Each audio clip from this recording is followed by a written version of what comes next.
Joining me here in the studio is Dr. Alero Roberts, consultant public health physician and senior lecturer, maternal and child health, College of Medicine, University of Lagos. Thank you, Doc, for coming in. Thank you for having me again. And under more pleasant circumstances this time than the last time. Definitely.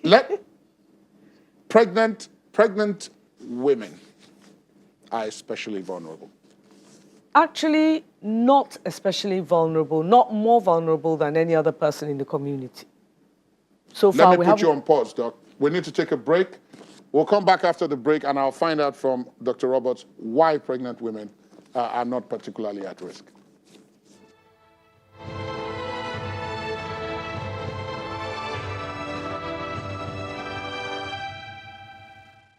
Thank you for staying tuned. Welcome back to our COVID-19 update. Before the break, I was talking to Dr. Alero Roberts, and she's still here. And I'm going to try to find out, as I said before the break, why are pregnant women not particularly susceptible? I ask this against the background that we encourage them to go for weekly antenatal care because they're in a particularly delicate state.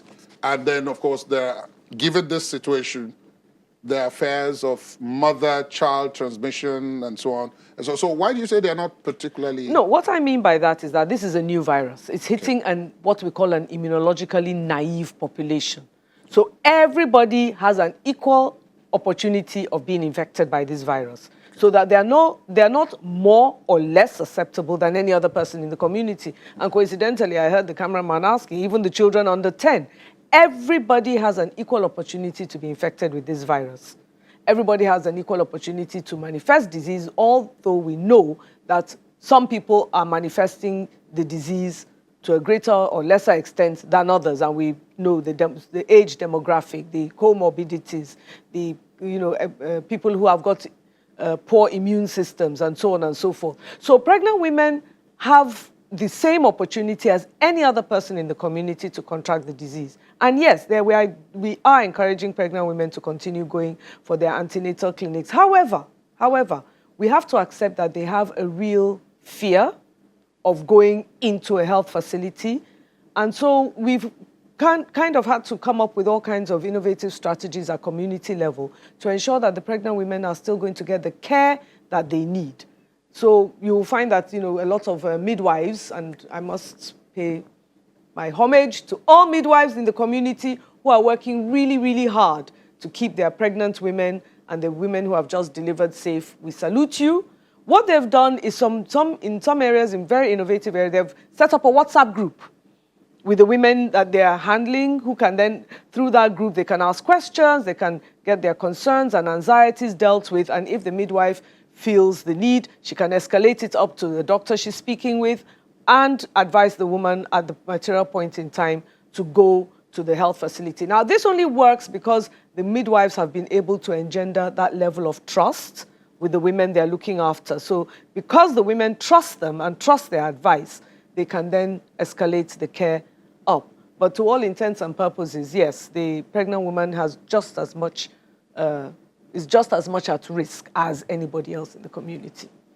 That then brings up the question that I kind of added to the last one, which has to do with the possibility of mother-to-child transmission. The data isn't all in yet, so there have been instances where, babies have been born and are tested and are positive. Now, whether that transmission occurs in utero when the baby is still in the womb, whether it occurs as the baby is transiting through the birth canal, or whether it occurs shortly after birth, we really don't know yet, but we do know that there have been a couple of cases. I think there was a case of a baby that died in the UK who had contracted it from a member of staff who was corona positive. So whether there's actual mother-to-child transmission, and if it is not yet as understood as we have understood, say, with HIV, where we know the percentage of babies that get infected either in utero, through the birth canal, after birth, or through breastfeeding. That data we will not have until we've studied this virus a little longer.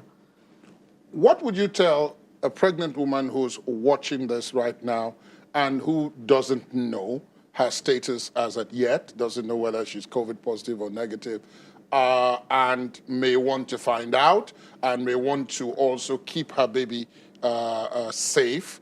what are the things that she could basically I do? would seriously suggest you get your midwife on speed dial on your phone and establish a relationship with your care provider so that you can chat with him or her, if it's a midwife, it's a her, you know, about your fears, your concerns, and she can then advise as to when you need to come in. What we do tend to is, because we can sort of do a lot more remote consultations, we don't need to bring a woman in at a crowded period in the clinic. Right. That's, you know, so we can maintain the physical distance between pregnant women by saying they come in maybe 2 or 3 at a time and they can sit, you know, a distance apart and everything. And of course, the midwives are properly trained and protected to care for them. But please, get your midwife on speed dial on your phone right now and make sure you develop a relationship with her in the community.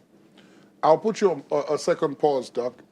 We want to go to Bauchi now, where our correspondent Hajara Aliyu has another side, shall we say, of this issue with pregnant women.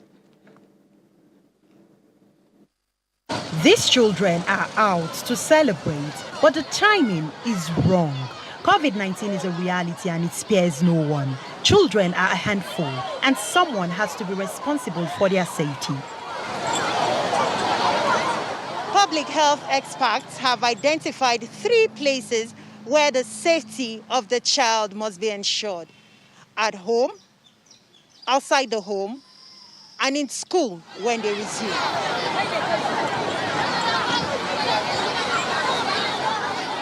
As much as possible also, parents should not just allow their children to be going out randomly, play football and so on and so forth, because you never can tell what kind of children they are going to interact with.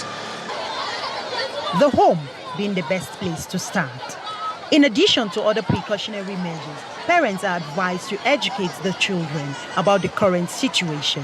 Be alert, step up personal and environmental hygiene, and when school resumes, demand that only healthy teachers be allowed to teach children.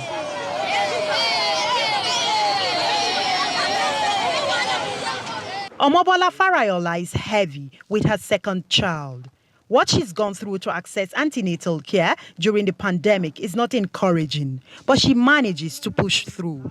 I'm close to my due date, but due to the fear of COVID-19, I was told that if there's any complaint, I should call my nurse or my consultant on phone. I should not bother coming to the clinic, which is not supposed to be. There are positive stories of less than 1-year-old babies that have recovered from the virus. Pregnant women are also suffering the heat. One infected expectant mother in Bauchi State has gone in and out of false labor, owing to increased anxiety caused by the coronavirus. We are managing her like any other patient, and you know, up to now we don't have a confirmed research showing that there is a vertical transmission from the mother to the child. You recall there was a lady too who put to bed recently in some state. So there is no any confirmed whether COVID-19 is going to be transmitted vertically from the mother to the fetus or during breastfeeding. All precautionary measures of keeping safe also apply to children and pregnant mothers. But for this vulnerable group, extra care must be taken. Hajara Aliyu for COVID-19 update. Thank you very much, Hajara. Dr. Roberts, what do you make of that? Well, these are the sad realities that we're seeing, because don't forget, we're still second to only one other country in the world in terms of the indices for maternal mortality.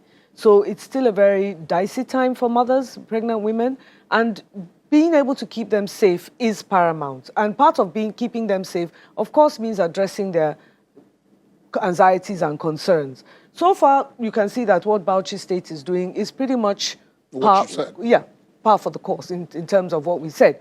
But, you know, I think for me, one of the saddest things about this is watching all those lovely children playing in the sun, and the fact that now we're having to keep them apart from one another. They're not able to go to school. But it's important that parents and carers teach the children the importance of hand washing, sanitation, keeping a physical distance, and reporting any illness. Because at the end of the day, that's our future. The children will be infected, but will not manifest the disease to the severity that adults will. But they can then pass it backwards to other vulnerables in their homes. And these are the things that we need to take care of. Now, if we're going to take a look at it, there are a lot of people who believe that anytime when you talk about children and so, children, nothing's going to happen to children. Their immunity is 100%. They haven't been sullied by anything, and they will get over it even if they were to contract it. Is that a medical fact? So far, that is what we are seeing. But we're also seeing a very disturbing multi-system inflammation syndrome in children. It's been reported in the UK, reported in the Lancet, reported in the US. I do not know if we have seen any in Nigeria yet, whether we've seen it and it simply hasn't been reported, we don't know. But since there is a risk, we do have to apply an overabundance of caution where children are concerned. So merely dismissing it out of hand will not be a very wise thing to do. I think that we still need to be cautious. I wouldn't, and make sure children are properly looked after, brought up in as sanitary a condition as possible, and make sure they're safe if and when they do return to school. So all the protocols that have been established for their parents will also apply to them. Must apply to them at the same time. It's going to be very challenging in the education sector, I know, because children need to be taught, and children being taught learn better with touch. We do know that touch plays a very important part in the neurodevelopment of children.